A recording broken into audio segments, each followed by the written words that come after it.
네, 안녕하세요. 1월 3일 금요일 KB 리서치 모닝 미팅 시작하겠습니다. 먼저 전일 마감 시황입니다. 임정은 연구원입니다. 네, 안녕하세요. 시황팀 임정은입니다. 전일 증시 동향 정리하겠습니다. 새해 첫 거래일 국내 증시는 양시장 희비가 교차했습니다.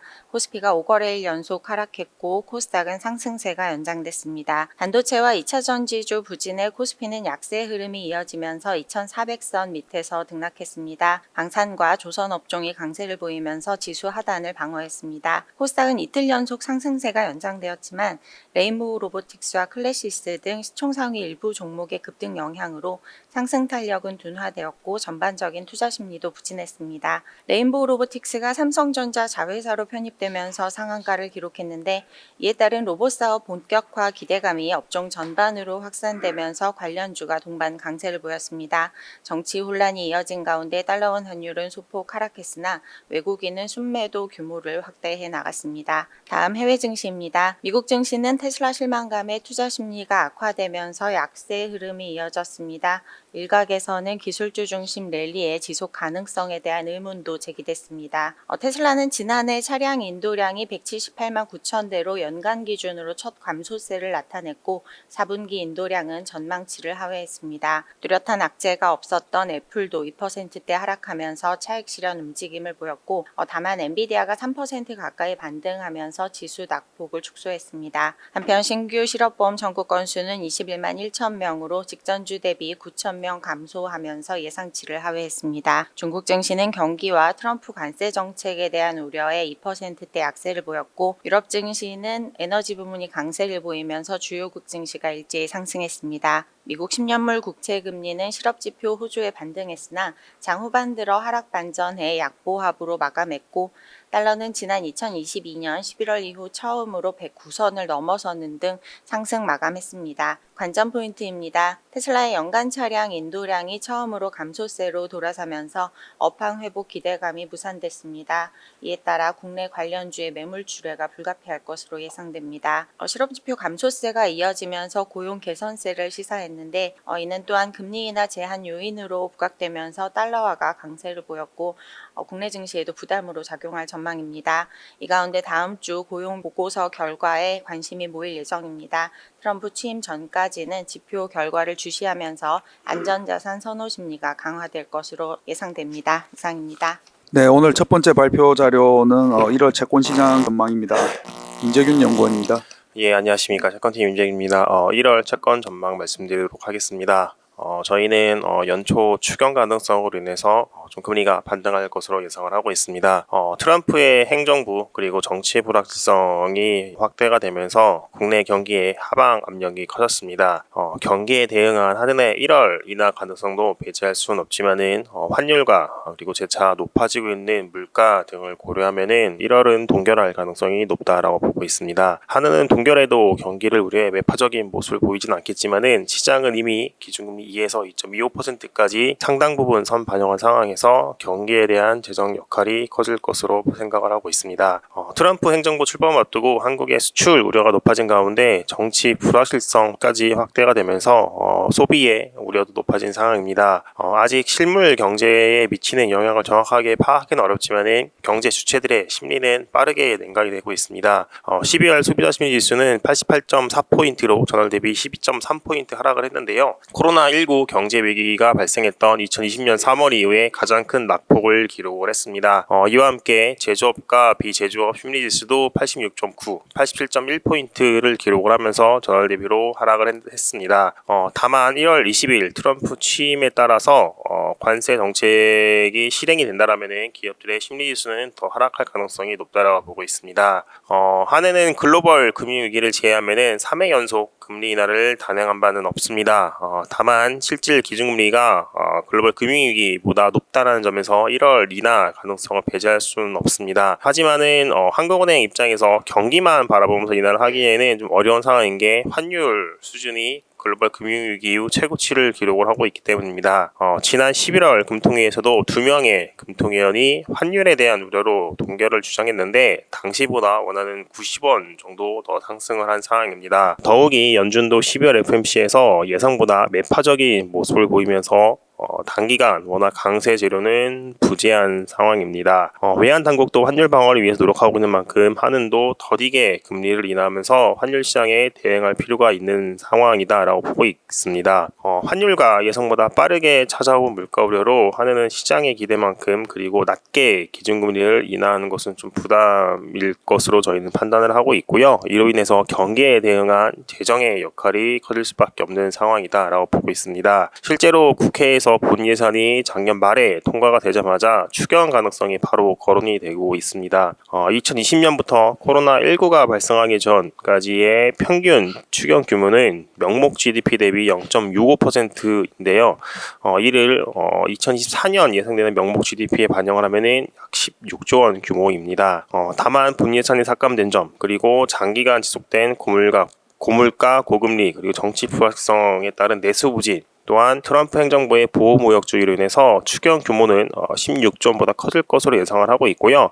여기에 외평채까지 고려하면은 올해 최대 200조 원 중반 내외의 국채가 발행될 것으로 예상을 하고 있습니다. 연초 효과 등으로 크레딧 발행이 나타나는 가운데 투자들도 발행 부담으로 자금 집행을 늦출 수 있고 이는 금리 상승 압력으로 작용할 것으로 예상을 하고 있습니다. 이상입니다.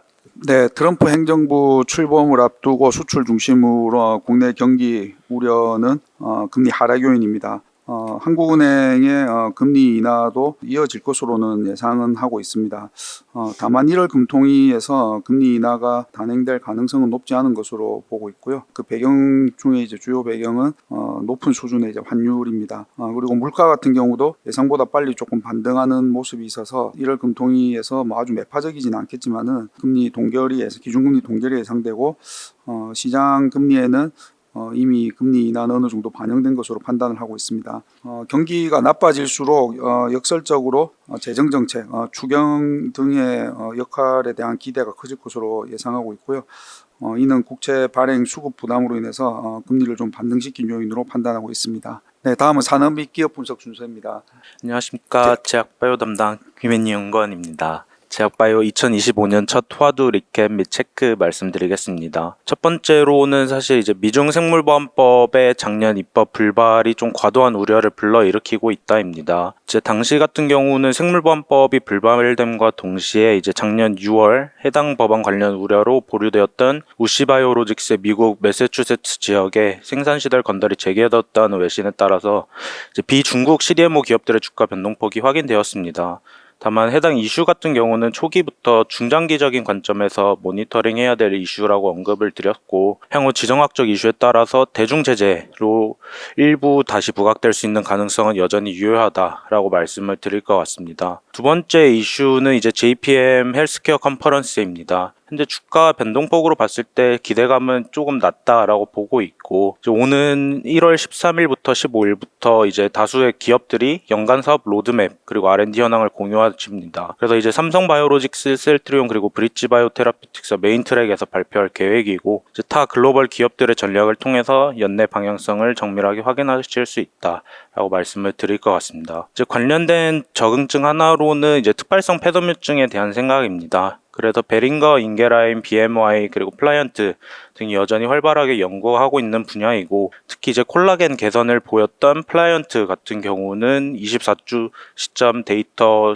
기준으로 봤을 때 이제 투약군이 이제 베이스라인 대비 이제 위약 대비 67%의 저하를 감소시켰습니다. 그래서 이제 글로벌이나 국내 관련 기업이 24주 시점 데이터로 전술된 값을 상회한다면 이제 유의미하게 부각될 수 있다라고 말씀을 드릴 것 같습니다. 이제 GLP-1 이제 비만 치료제 관련 이슈입니다. 이제 최근 미국 FDA는 작년 12월 19일에 일라이릴리의 젯바운드에 대한 이제 쇼티지 해소를 발표하여 조제 전문 약국한테 이제 60일부터 90일간 유예 기간을 통지하면서 자체 제품 생산 중단을 요청하였습니다. 그리고 이제 연말에 있었던 소식인데 디지털 헬스 기업 에덴 같은 경우는 이제 경구제형 알약 형태에서 젤리형으로 처방약을 공개했습니다. 그래서 이제 자체적으로 진행한 연구 결과에 따르면 76%의 환자분들이 주사제보다 경구제제를 선호한다라는 내용이었습니다. 그래서 이런 내용들을 이제 도출했을 때 이제 제약바이오의 임플리케이션은 사실 정확한 방향성을 확인하는 것은 어려울 수 있지만 이제 R&D에 대한 지속적인 관심을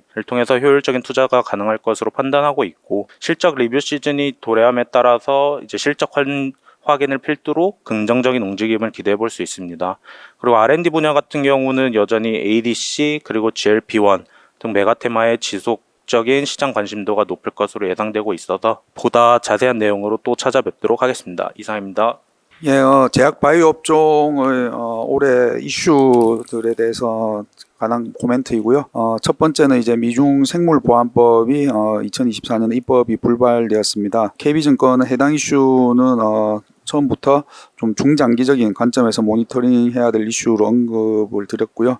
향후 지정학적 이슈에 따라서 대중제재 일부로 다시 부각될 가능성은 여전히 유효하다고 판단을 하고 있습니다.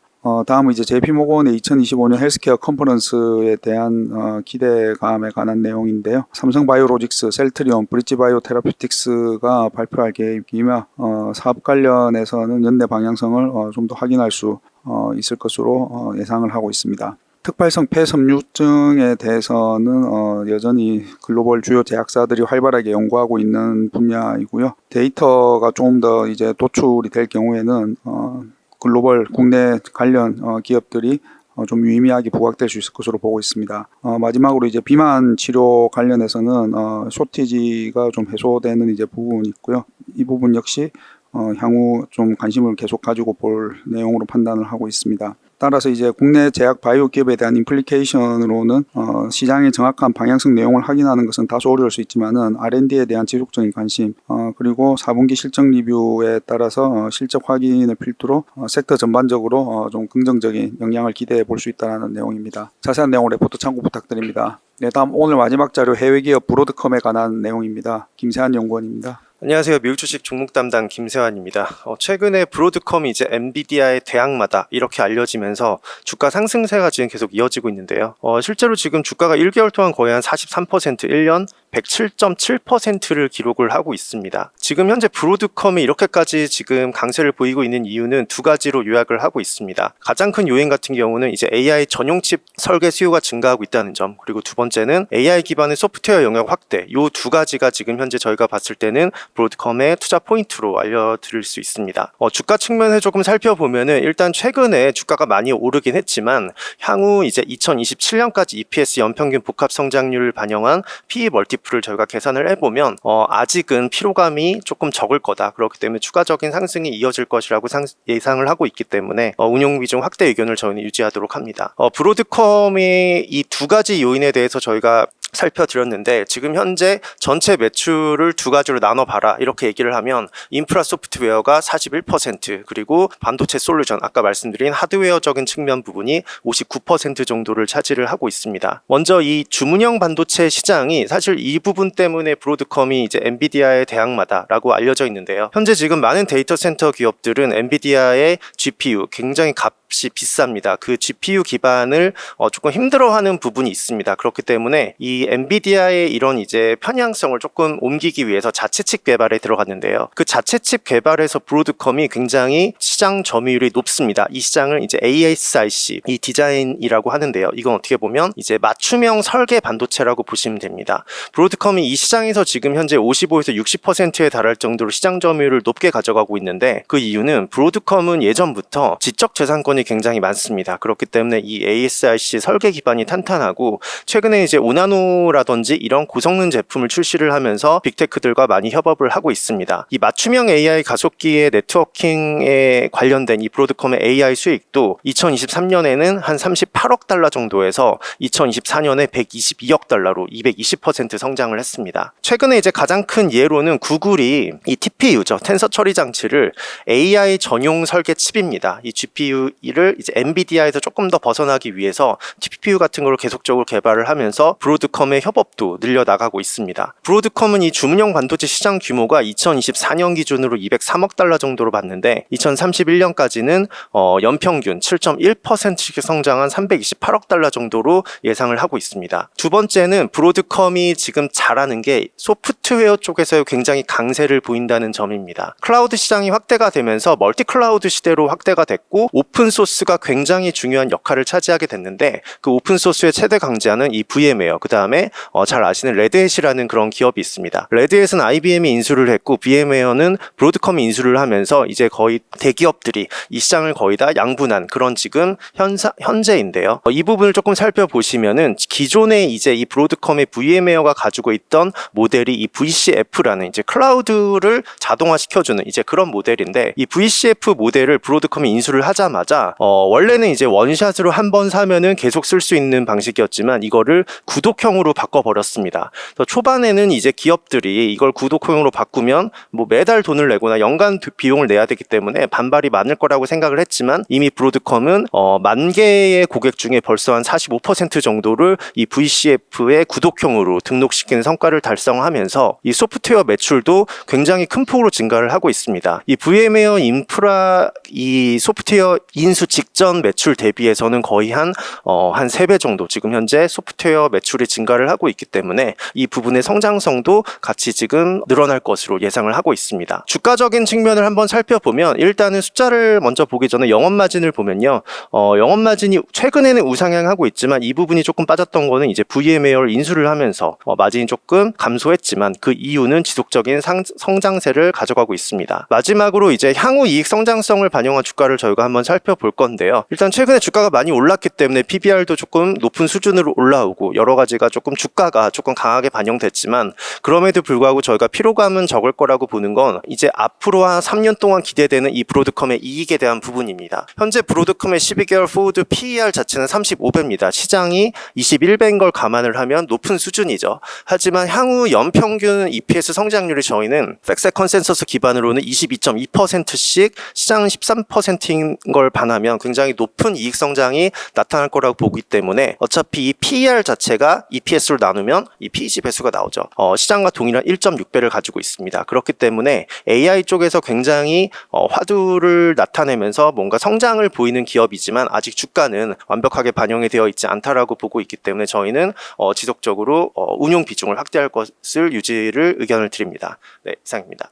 네, 브로드컴의 주가 상승세가 이어지고 있습니다. 투자 포인트는 두 가지로 판단하고 있고요. 첫 번째는 엔비디아 GPU 의존도를 줄이고 싶은 기업들이 자체 칩 설계에 나서면서 브로드컴의 AI 등의 특화형 반도체 설계 수요가 증가하고 있습니다. 두 번째는 AI 기반의 소프트웨어 영역 확대로 요약할 수 있겠습니다. 주가가 좀 상승을 했지만은 장기 이익 성장성이나 멀티플 측면에서 시장과 유사한 수준이어서 아직까지는 고평가 영역으로는 판단을 하고 있지 않다라는 의견입니다. 네, 이상으로 1월 3일 금요일 KB 리서치 모닝 미팅 마치도록 하겠습니다. 감사합니다.